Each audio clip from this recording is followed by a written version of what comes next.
Hi, I'm Naomi Murphy, and this is the Locked Up Living podcast, where we talk with a wide range of people about harsh aspects of institutional life.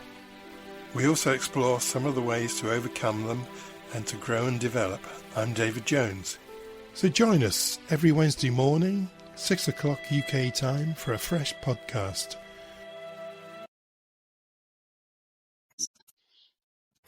Hi Philip, really good to see you again. So Philip, like many of our guests, you're not unfamiliar to forensic work, are you? What did you do before you trained as a psychotherapist? Well, when I left school, rather peremptorily, I spent 2 years as a hippie and an actor in Plymouth. And then at the point at which people were telling me that I ought to train as an actor, I did what became accustomed really to, which is to run away from it. I thought, there's no way I can make a living. There are so many very good actors and they can't make livings. So I had always been really interested in psychoanalysis since I was 11 and first read the only book that an 11-year-old could read of Freud's, which was The Psychopathology of Everyday Life, to try to help me understand the awfulness of what I was experiencing in my life.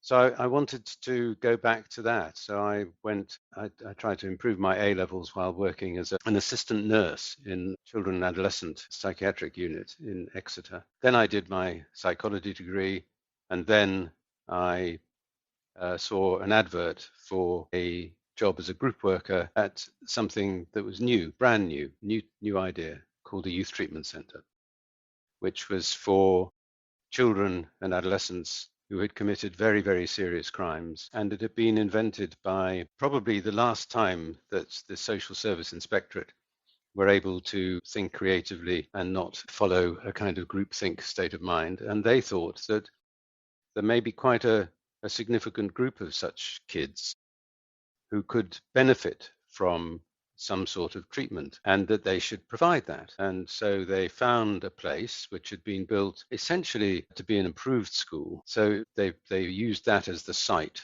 for the youth treatment centre, and they suggested that it might be that the best way to work to provide treatment for these young people would be informed by psychoanalysis, therapeutic communities, and similar kinds of enterprises and theories.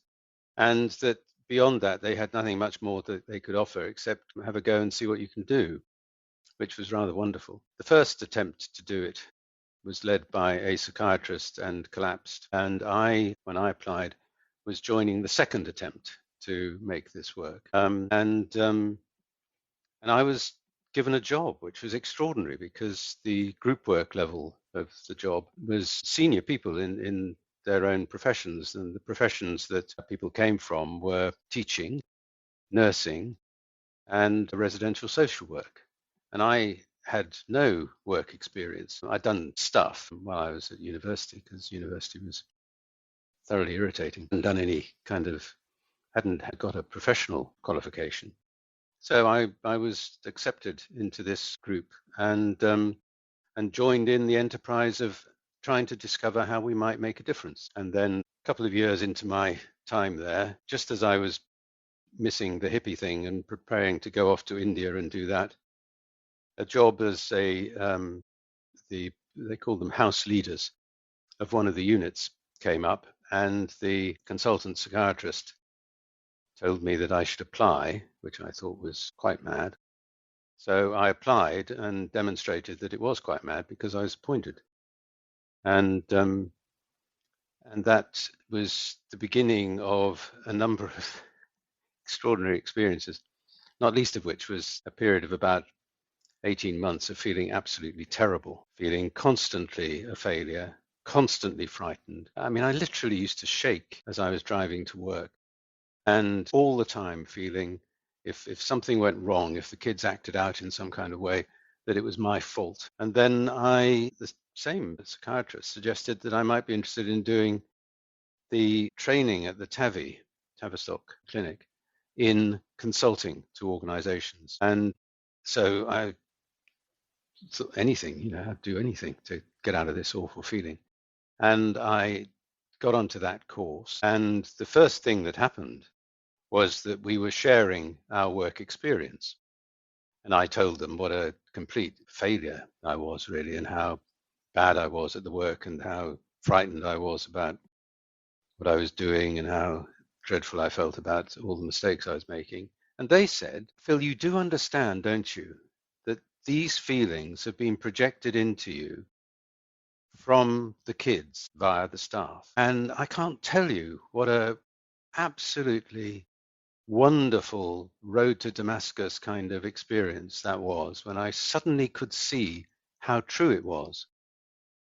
And it changed my life completely. And it led to my first understanding about the work, which is that we work at our best by experiencing, absorbing feelings projected into us unconsciously by our clients or patients or whatever you might call them. And the work happens when we can transform that raw feeling into information about the patients. And suddenly that makes the work absolutely fascinating. And it means that you can start to really engage and to make a real connection with, in this case, the young people. That's a rather long answer to your question. Can I ask you where this was? Where was the youth centre that you're describing? It's called a youth treatment centre, and it was in Brentwood, Essex, and it was called St. Charles Youth Treatment Centre. And it was led by psychiatrists at that time? No, the first one was the psychiatrist-led one, which was the failure, which, we may, if you want, to pursue that, and why that is so obviously likely to happen. The next leader was a chap called Trev Edwards, who came from the residential care sector. And in my mind, and I speak as somebody now, as you can see, of an enormously advanced age.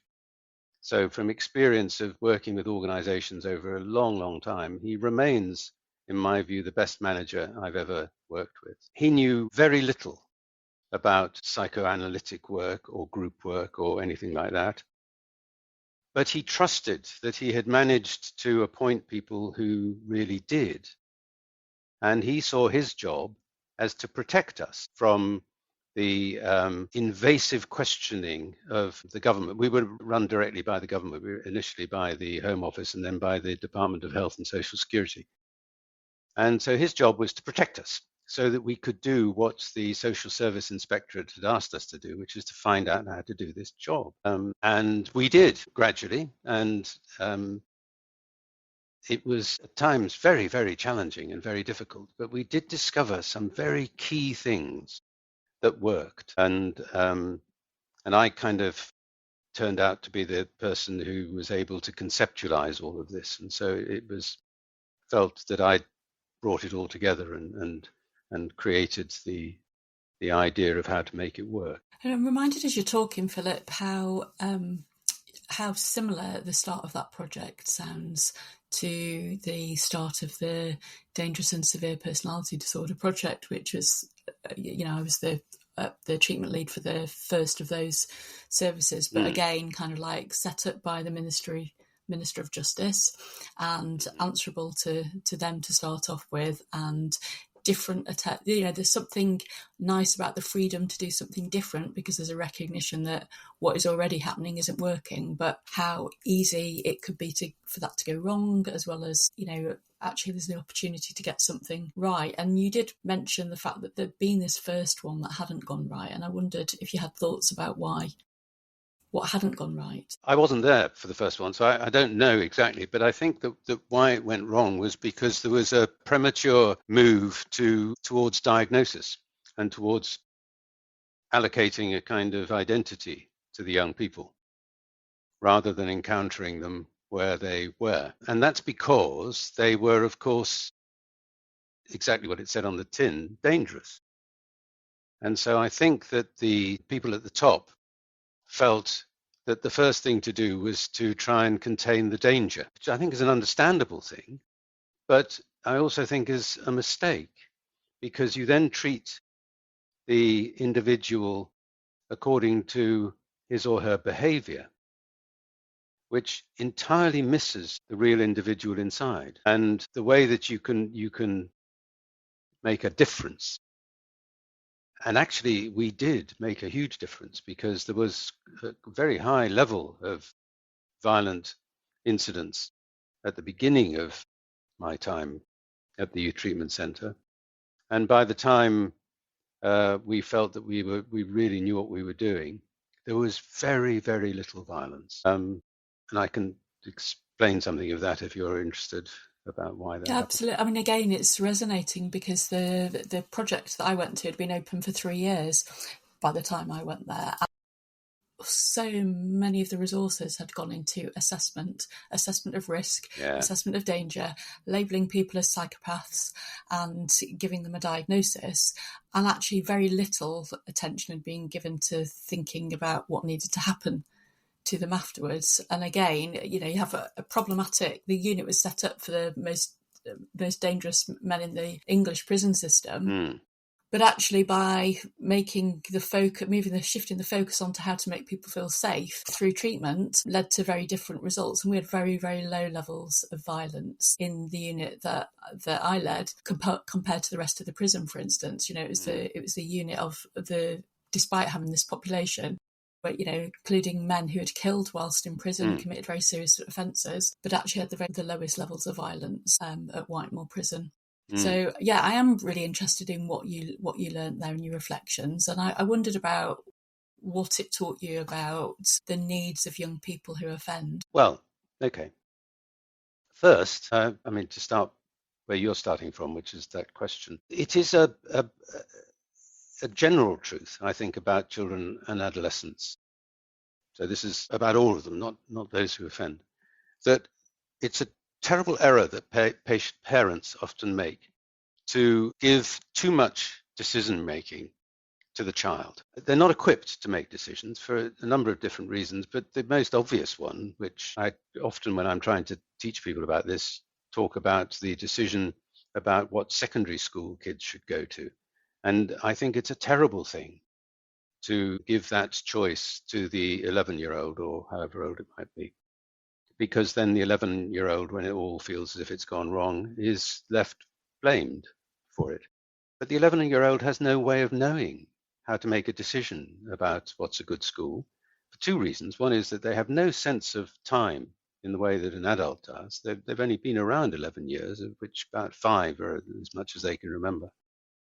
So they can't imagine forward, let alone be able to understand anything about the things that they don't know, which they're going to learn when they're at school. And so there is a question about decision making that comes very early on, and particularly with kids who end up being very violent and destructive, that they are left, it seems to me, and for lots and lots of different stories, everybody has their own unique story, but they are left with decision making about how to spend their time and how to use their time in ways that are always too demanding for them. And then what they do is that they look for places where they can feel safe. And in the absence of a safe place at home, they very often find a safe place in a gang. And that then reinforces a particular kind of behavior, which is violence and the expression of getting rid of your anxiety by making somebody else feel anxious, by becoming violent towards them. So the first thing is to be able to make them feel safe, in the sense not that they're kind of physically locked up, because that doesn't make you feel safe. I think that can make you feel very, very scared, actually. Instead, make them feel safe by showing that we are not going to invite them to make decisions that are going to be asking too much of them. And that this will come about because the adults are really interested in what's going on in that young person. So the main mechanism that allows for a decrease in anxiety and therefore the beginning of being able to feel safe, which is the word we're looking for really, is the experience that I am cared about.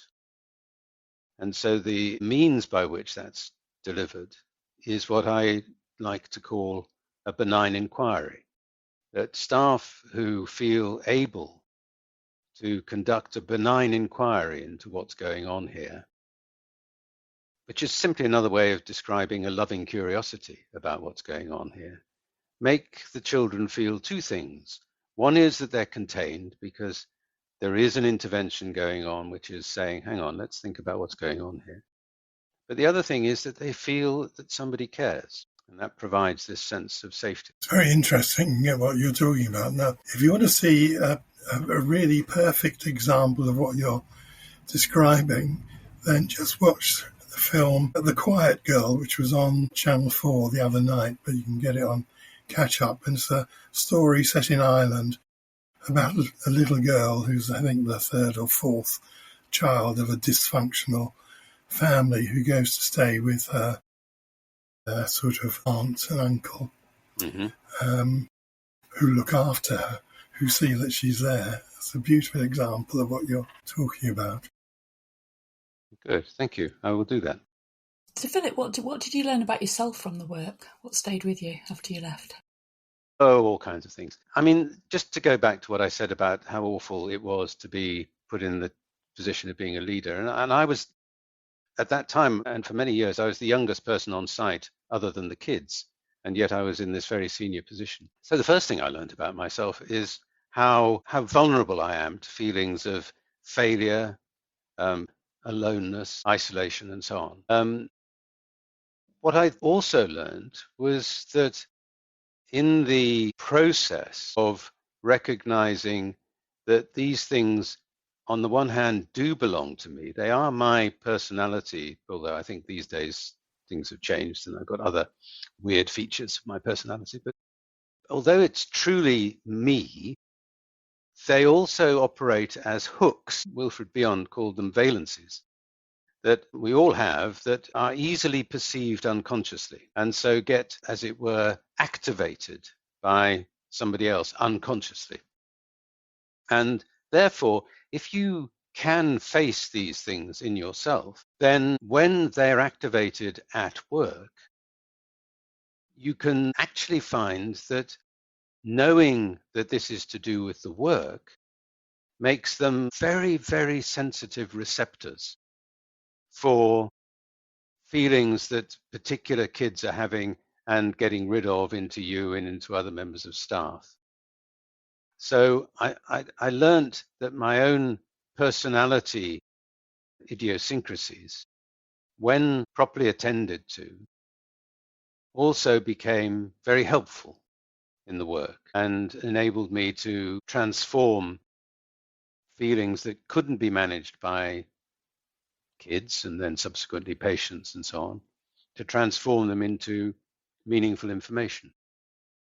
You're highlighting something really important there, aren't you, as well, though, I think in terms of, I think there is a kind of like defensiveness, laziness, maybe, at times that in staff groups it's easy to see it all as being about what the patient is generating in the team rather than thinking about what we might bring and what we might have the power to do something about to make ourselves be a little bit more protected rather than leave ourselves vulnerable to acting things out because something has resonated for us.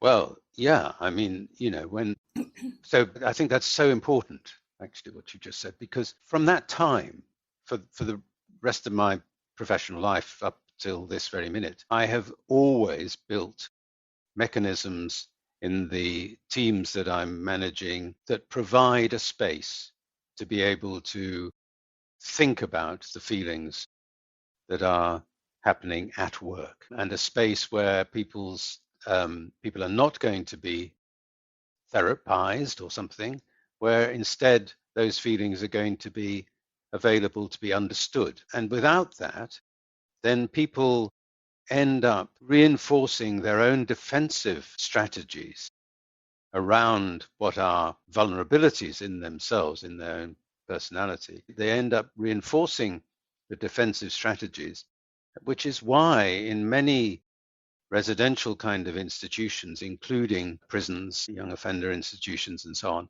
why people become very fixed in their behavior. It's a kind of fear of being open, and it results in burnout, and it can be very damaging to individuals.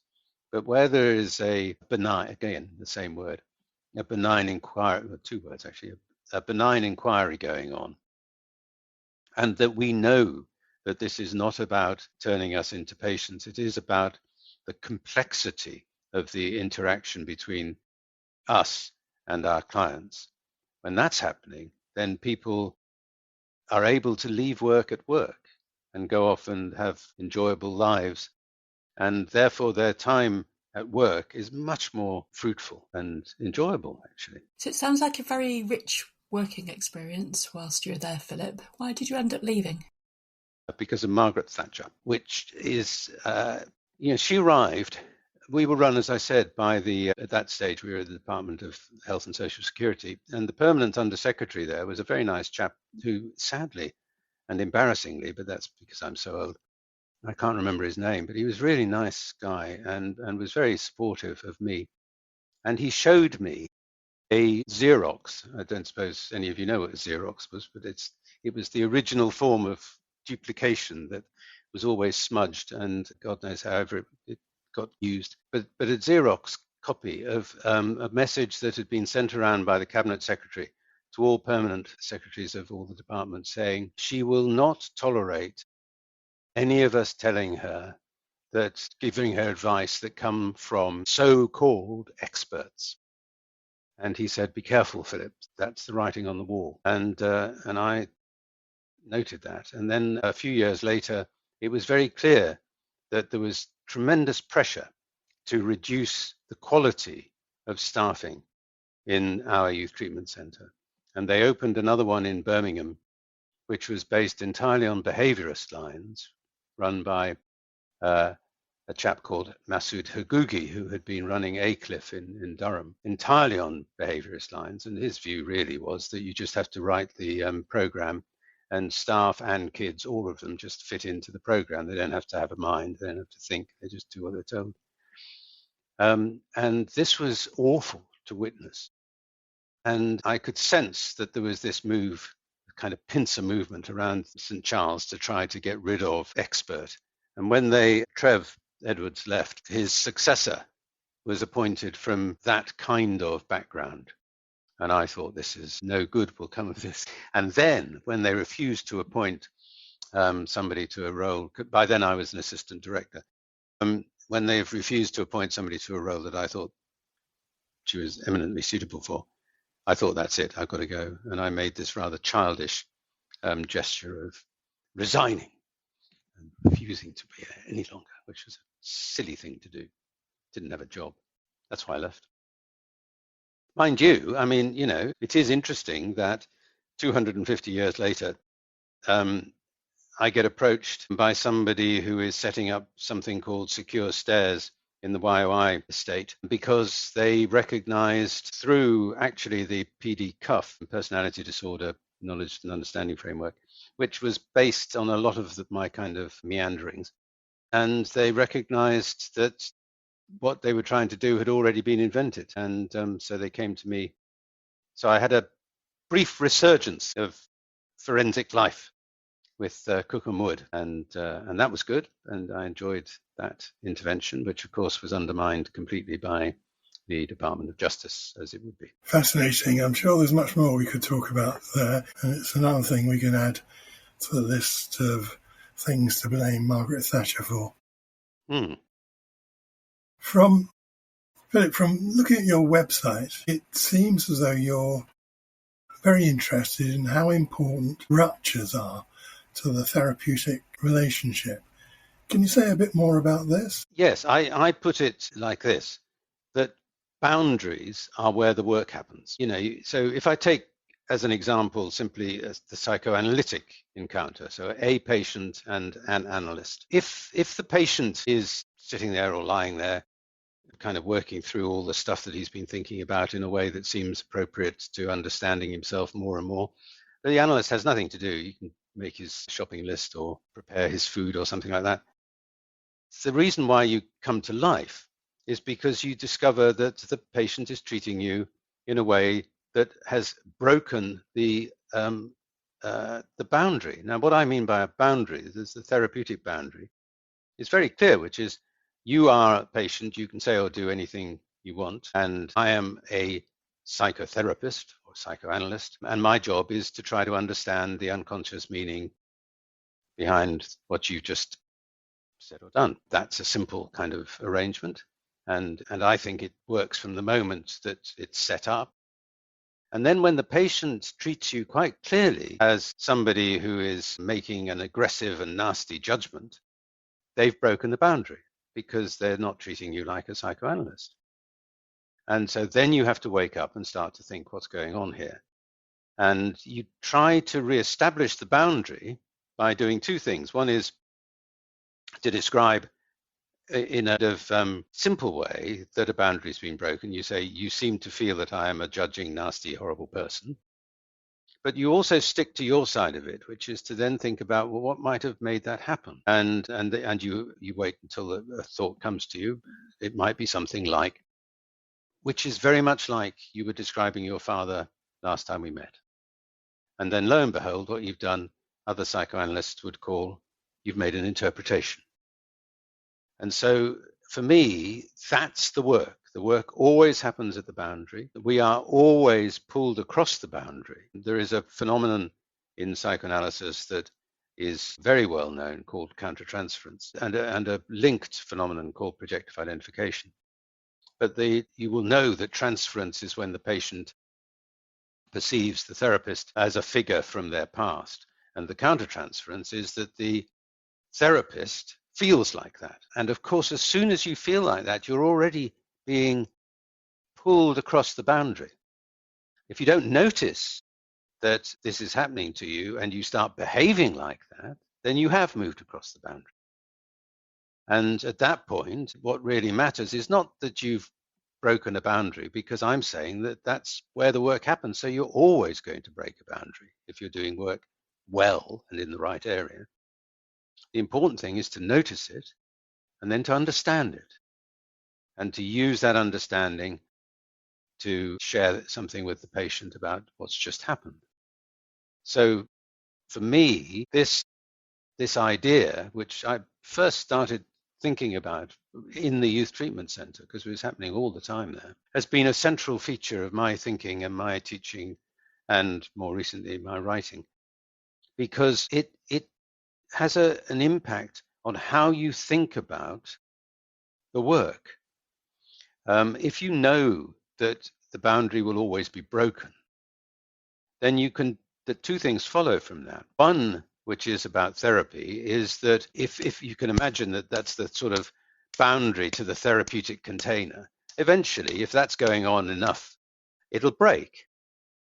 And so if that's going to happen, then it's sensible to have already provided a secondary container which will hold on to the work. And examples of a secondary container begin with the therapist using their own mind and a capacity to move in your mind to a third position and look at you and patient together, and then see what's going on that you might not have seen if you hadn't had that capacity. So that's the secondary container within the therapist. And then there is a secondary container that is provided, and I think is absolutely essential and links to what I said about always having available people to help you to think about your work, which is more or less summarized by the word supervisor. That you have somebody who you can turn to describe your work, who is able to pick up the things that you're not noticing about how you're getting caught up in the work and how you're being drawn across the boundary. Now, the second, I was just going to ask you, Philip, is that an argument for having on-site supervisors? You know, there can be a bit of a trend to have supervisors external to a service, but of course, and I can see there are merits to that, but also in terms of understanding what the dynamics might be about the patient, a unit, the staff member, knowledge of all of those components can make a massive difference to what gets people bring to supervision, what they're conscious of, don't they? Not the stuff that they're unconscious of. Very, I may come across as a benign and pleasant individual, but there are things that I feel very firmly about.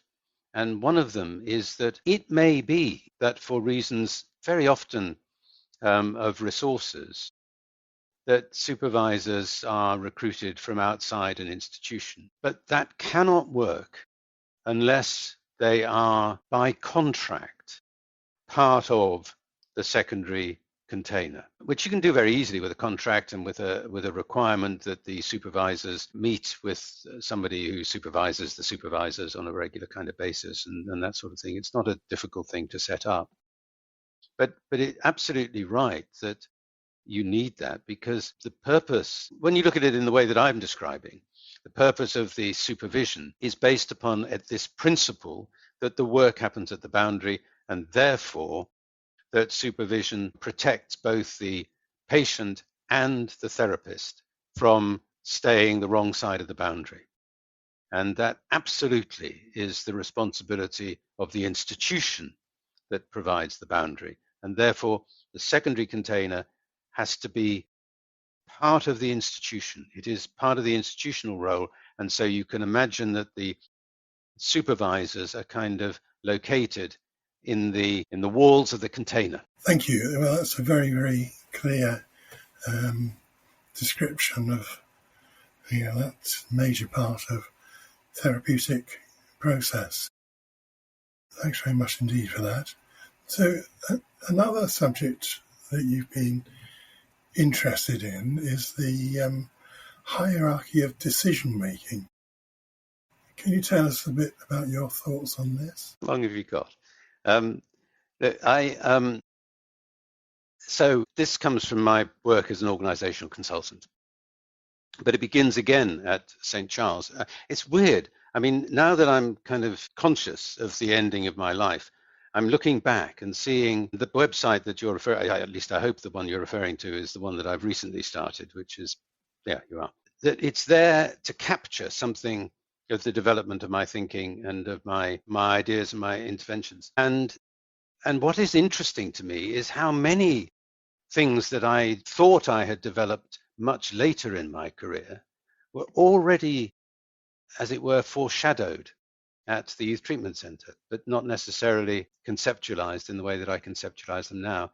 And the healthy organization model, which is what you're referring to, which has been generously received by a lot of people, is based on looking at how one might describe.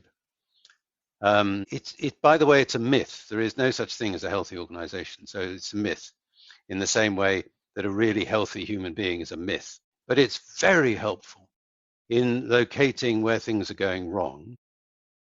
And it also helps because it provides an attitude to discovering things going wrong, which is not blaming, but being curious about it. So that's the background to the way one thinks about it. But the hierarchy of decision making is something that occurs when an organization can no longer be described as an entrepreneurial system. Most startups, and indeed psychoanalysis in Vienna, began as an entrepreneurial system. And what I mean, the specific thing about the entrepreneurial system is that there is a leader, sometimes two leaders or more, but everybody doing work is connected directly to that leader. And that's a nice little happy family thing. But when it gets too big, you have to reorganize it so that there are systems that replace the direct connection with the leader. And those systems are systems essentially of delegation of decision making. And the line management system is, when it's healthy, it is entirely built around the delegation to the lowest sensible level of decision making. So you are authorized to make decisions by the person above you, who's been authorized to do that by the person above them, and so on, in exchange for which you are obliged to give an account of how you're working, because that's the reflection in an organization of this same thing that we were talking about earlier on, that you are bound to be affected by the work. So in the process of addressing your task, you will be made anxious. Just in parenthesis, my view about anxiety is essentially anxiety is merely a feeling that has not yet been named. That's all. And sometimes a feeling that you're not even aware of, but you're affected by. And in the moment of account about the work to your superior in the line management system, as long as they are approaching this account with a benign inquiry, then it becomes possible to inquire into what's going on, as it were, at a deeper level. So, the nurse who has had a really difficult day in A&E, which is how it is these days, then accounts to the nurse manager and says, well, yeah, we got through, but. And the nurse manager, if they're sensitive, they say, well, hang on, wait a minute, you're telling me more than this. It feels like it's been awful. And then nurse says, it's been absolutely impossible, just not enough of us. And so suddenly the feeling is transformed into information because of the encounter with a benign inquiry. And then that information can get passed on upstairs along with the anxiety that will then be unconscious in the manager about the way that he's going to or she's going to be received by people who don't want to provide any resources, and so on. And so that way, anxiety is passed up the line, and authority to do things, make decisions, is passed down the line. And that is the organizational equivalent of the circulation of the blood. That's the simplest description I can give of the hierarchy of decision making. I could go on about it forever, but you can build on that and things can come out of that. Thank you. So before we move on to another area of your working life, I know you've been interested in how we develop the capacity to think. I think this may also be connected to the work of Beyond that you mentioned earlier. Can you tell us a little bit about that? Okay.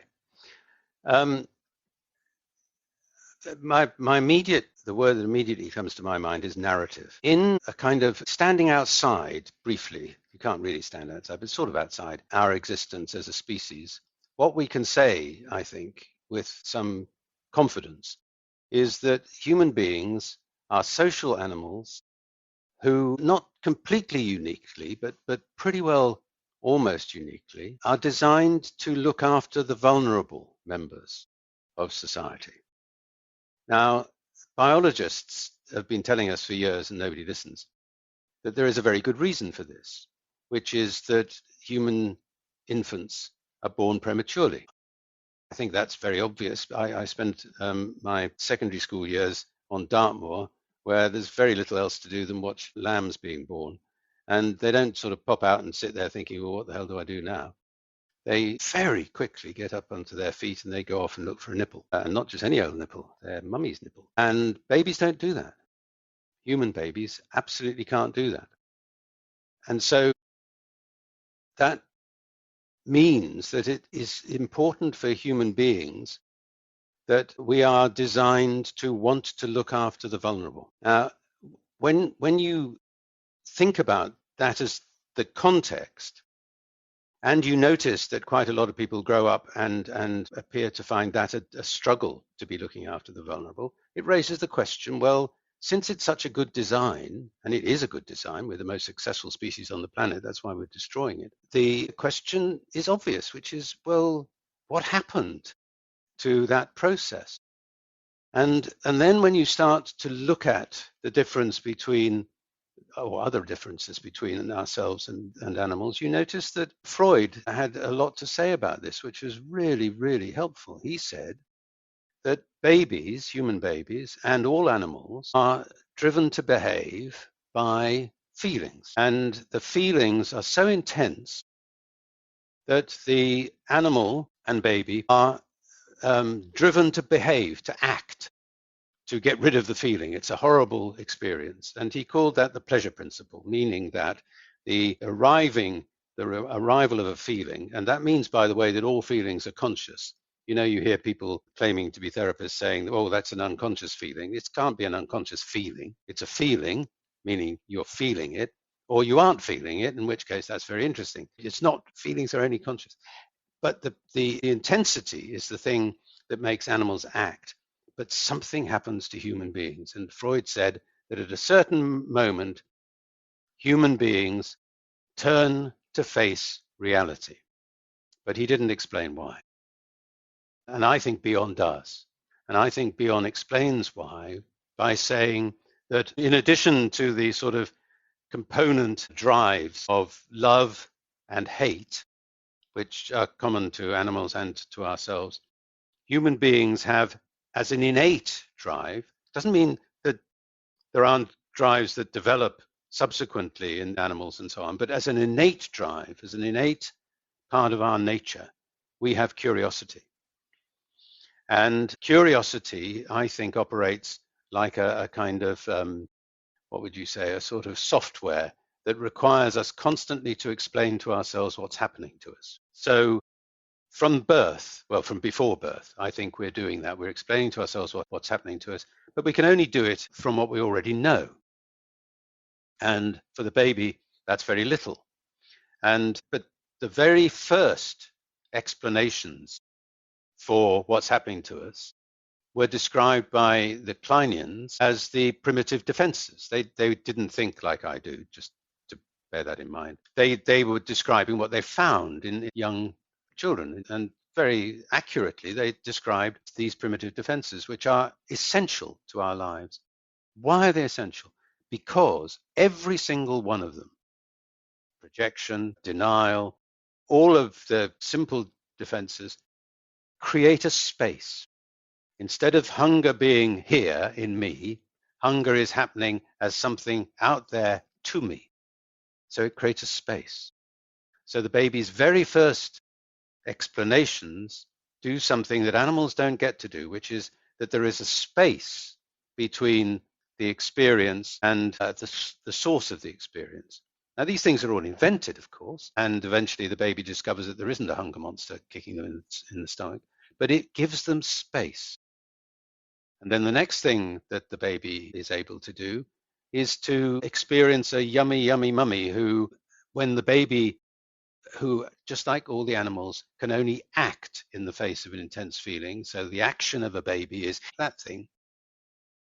When mummy can stay with that and bear it, she eventually processes it, discovers what it means, and transforms it into something that makes everybody feel better, including the baby. So the baby gets two things, space and a model for how to use that space.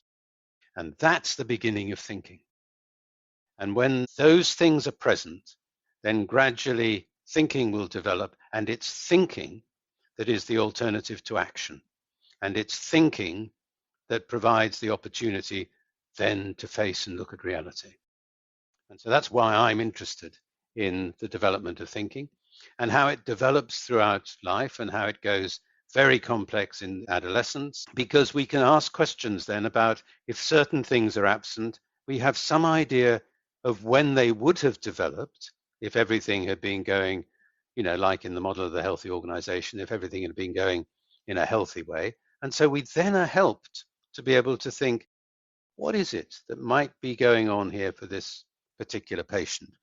We've got a way of thinking about it to do with the past. And I suppose that struggle that you're describing that the baby has is something that continues for us all throughout the rest of life.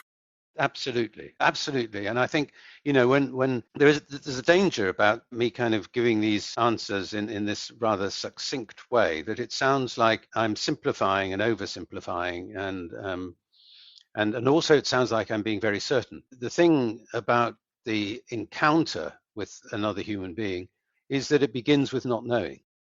And this is another thing that I'm very grateful to Bion for, because I spend most of my life not knowing. I have no idea what's going on for most of the time that I'm meeting somebody or I'm in a group with an organization or whatever it is. What I do know is that at some point, an idea will come to my mind, and it will come from my own unconscious. And then I'll be able to think, what does this mean, and apply it.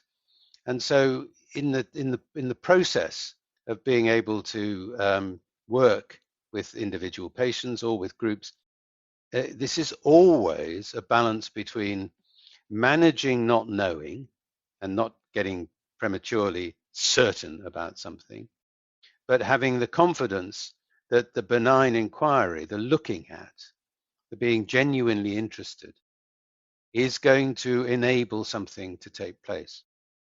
And more recently, in my later years, I felt that what this means is that love is a very important part of this work. And if you're not able to, in some way, love your patients, you really shouldn't be working. Absolutely, I couldn't agree more. I think sometimes you hear therapists say, I don't have to like my patient to, and I think I couldn't disagree more.